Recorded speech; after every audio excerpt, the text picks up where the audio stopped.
I sure looked young back then. I don't know. I was sitting in a Jeep. Strangely enough, we were not allowed to drive our own Jeeps. They always gave us a Jeep driver. I never saw a paved road. I never saw a glass in the window. I never saw really a town for most of that first year that I was there, because we were north. We did go through Seoul once or twice, but those buildings had been taken 5 different times, changed hands, and it was blown all to pieces. So even in Seoul, there were no paved roads, and most of the windows were shot out, and the buildings were a wreck. Talk to any Korean War veteran, and he can tell you a lot about his time in Korea. But strangely enough, this world-changing conflict is known to most Americans as the Forgotten War. As this generation of soldiers advances in years, many Americans don't know the basic facts about the Korean War and the lasting impact it has had on the success of the country that has become South Korea. It began on June 25, 1950, when the Communists of North Korea crossed the 38th parallel to invade the democratic South. The North Korean invasion came as an alarming surprise to American officials. As far as they were concerned, this was not simply a border dispute between 2 unstable dictatorships on the other side of the globe. Instead, many feared it was the first step in a communist campaign to take over the world. Within weeks, the communists had taken almost the entire country. The U.S. was slow to react, but just a few weeks later, President Truman sent troops to Busan, and by late September 1950, General Douglas MacArthur reclaimed the South and started to move Allied troops into the North, only to be pushed back by hundreds of thousands of Chinese troops who drove the outnumbered Allies back across the 38th parallel. Soldiers, just like James Jean, endured it all in some of the worst weather conditions possible, putting themselves in harm's way and suffering the loss of comrades in order to keep freedom alive for the Korean people. And later on, towards the winter, it started to get cold. Well, our tents were heated by a small stove off a 55-gallon drum of JP5 fuel.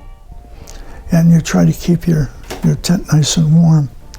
But you'd come in, you'd have your wool uniform on, you'd have your field pants over that, you had your long johns on, and you'd come in, you'd strip down, you'd try to get into your sleeping bag, and the minute your body hit that sleeping bag, you were about 8 inches horizontal in the air. It was that cold. So it took a little getting used to. As far as washing, the best you can do was melt snow in a helmet on the pot stove and take a sponge bath. But it did get a little cool. So there were times when we wondered if it would ever get warm again. But I sometimes wonder how the Koreans made out. I remember the Korean kids. They used to have little rubber shoes. I looked at them, I used to think of little pixie shoes because they come up to a little point. And no socks. And the girls would just have a little dress, or the boys would just have a little pants, maybe a little blouse. Yeah, it's 20, 30 below. By December of 1950, General MacArthur had been replaced by General Matthew Ridgway, who was able to lead forces back across the North Korean border. Fierce fighting ensued, and control of the capital city of Seoul changed hands 5 times.